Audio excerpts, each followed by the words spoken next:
Good morning, everybody. Orange J here with another Etheria restart video, and today I got my notepad out because I wrote down the biggest mistakes you want to avoid as a new player in Etheria restart, especially if you're a free-to-play player or a low spender. You can put your account way behind and make that like competition even harder if you mess these things up. So let me go through what those mistakes are. The first one and most talked about one is talked about all the time because it's really important, and that's using your premium currency, your Hydra crystals, to refresh your energy. You can do up to 10 refreshes with your Hydra crystals every day. It'll cost you like 960 premium currency, and a lot of people will say that's a whole 10 pull. I don't want to use a 10 pull to refresh my energy, but this game is built for you to do that, at least in the first few days. You don't unlock all of the content in the game till account level 40, and for me, I'm gonna push my account to account level 40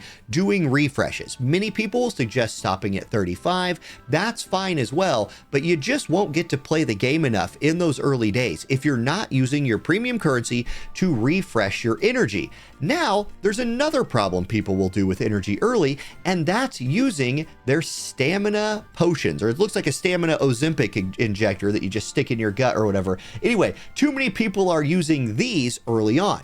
That's fine, but there are going to be some events later where you can get a little bit more value out of them. Let me show you what I mean. There's going to be these blessings galore events come out where GP Outpost is going to give double drops, or Animus EXP is going to get double drops, or modules, which are huge in power, will give double drops. Many people are suggesting to hold on to your energy refresh Ozempic potions right here, which is what I'm going to call them from now on, until those blessings galore come out. It was week 2 of the beta when those arrived, so if you might want to hold those things until then, so you can take advantage of those double drops more than other people, giving you a little bit of a competitive advantage. But make sure you're using your crystals to refresh until your account's like level 35, level 40, something like that, and then you can start saving for pulls and things like that in the future. You get so many pulls early, it's really not a problem. Okay, the next thing I want to talk about is gear. You're going to be farming a lot of gear in this game. They're called modules,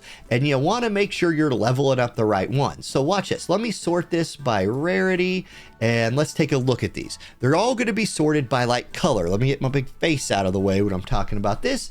Here they are. You got purples, blues, there's even greens that come out before blues, yellows, fuchsias, and then red is the highest rarity. Now, as the rarity level increases, the cost in Etheria coins to upgrade them also goes up. The mistake to avoid here is over leveling your blue and purple and yellow gear and running out of currency for when you start getting this fuchsia or you start getting this red gear towards the end game.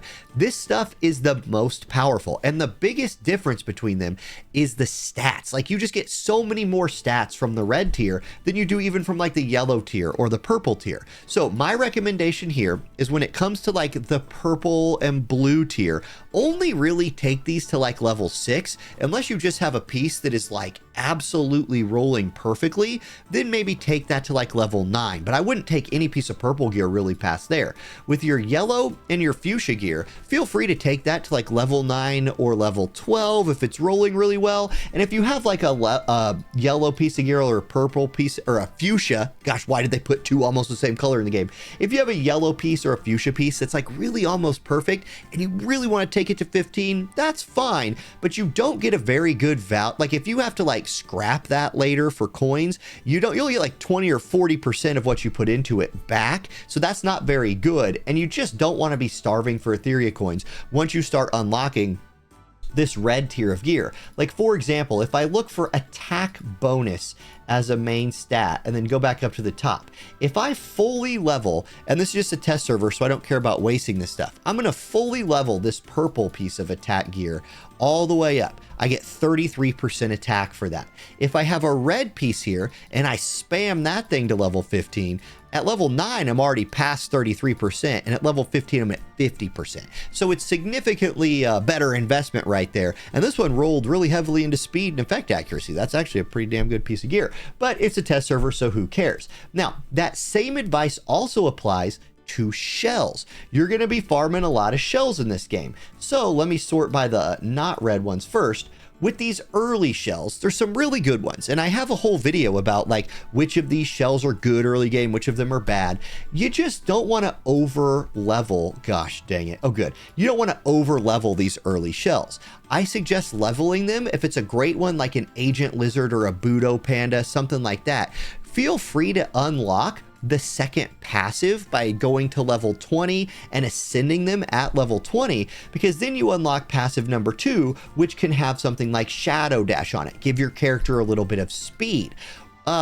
Beyond that, I wouldn't take many of these past level 20 or 30. Like these purple tier ones, I wouldn't go past 20 or 30 with those.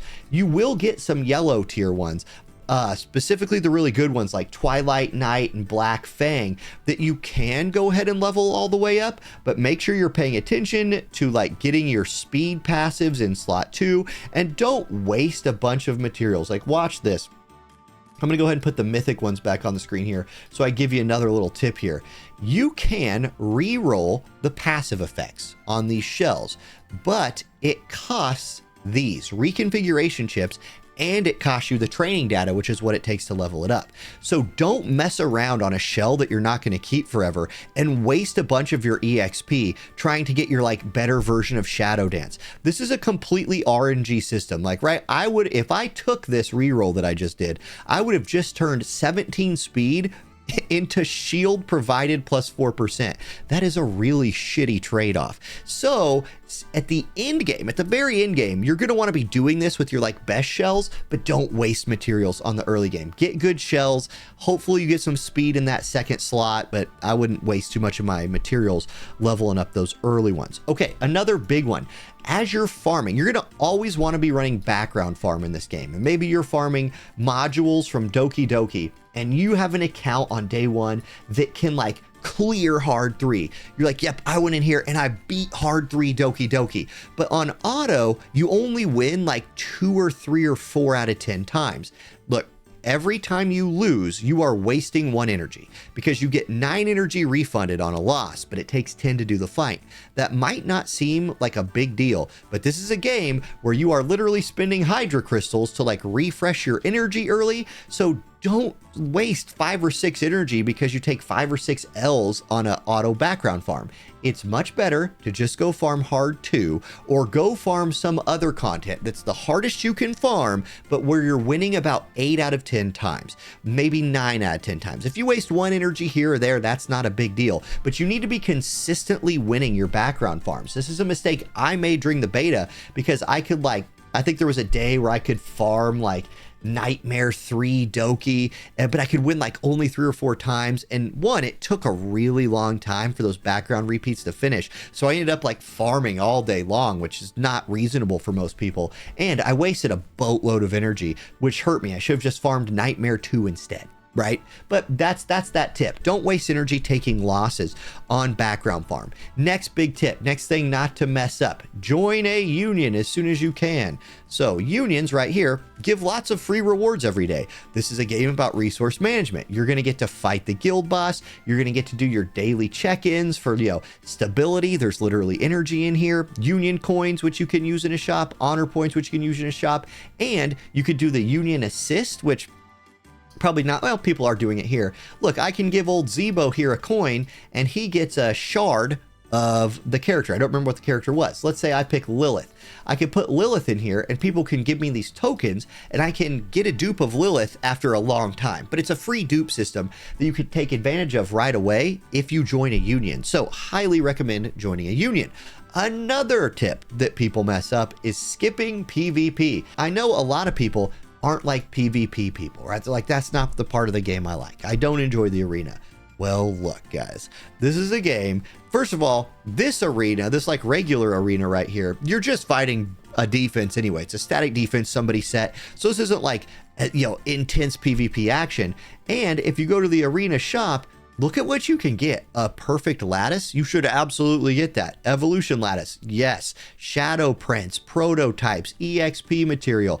Like, you should farm this stuff. Make sure you're cashing in for these great rewards. Summit Arena, which is the real-time arena, has orange shadow prints. Apex, you get 5 Apex prototypes from this. Now, it's gonna, I don't know how often it'll reset on live. The test server's all wonky about like reset times, but there's 5 light dark summons that even a free-to-play player can go in here and farm out. There's 10 regular pulls, again, shadow prints and like skins and stuff if you get your rank high enough. So don't skip your PvP. The ranking rewards, also very worth it. Let me see if we can, yeah, we can look at those on this server. So like rank up rewards, you're getting access to really good things. Rank rewards, however you finish the season, premium currency, and, you know, coins to spend in the shops. It's worth doing, guys. Like, you don't have to be a sweat in PvP, but you should at least go do it so you can get the materials to keep advancing your account. And then last but not least, like, don't get stressed out by all the different game modes in this game.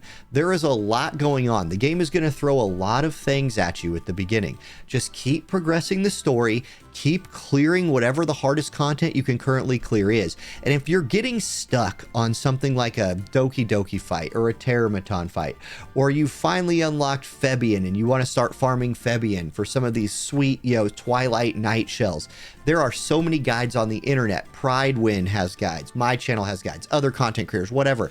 Like, don't stress yourself out because you're not because you feel underpowered. You're probably just building a team wrong, just understanding a mechanic wrong. Go learn the game. Take a deep breath. This is supposed to be fun, and unless you're competing to be like #1 player in the world, sit back and enjoy the ride, man. Those are my biggest things not to mess up at the release of this game. If you have a tip, put my face back on the screen. If you have a tip you'd like to share with everybody, leave it in the comment section. If I see a really good one, I might just pin it to the top of the comment section. And this game's almost out. I cannot wait to get in here and play with y'all. Have a good day. I'll see you next time. Peace.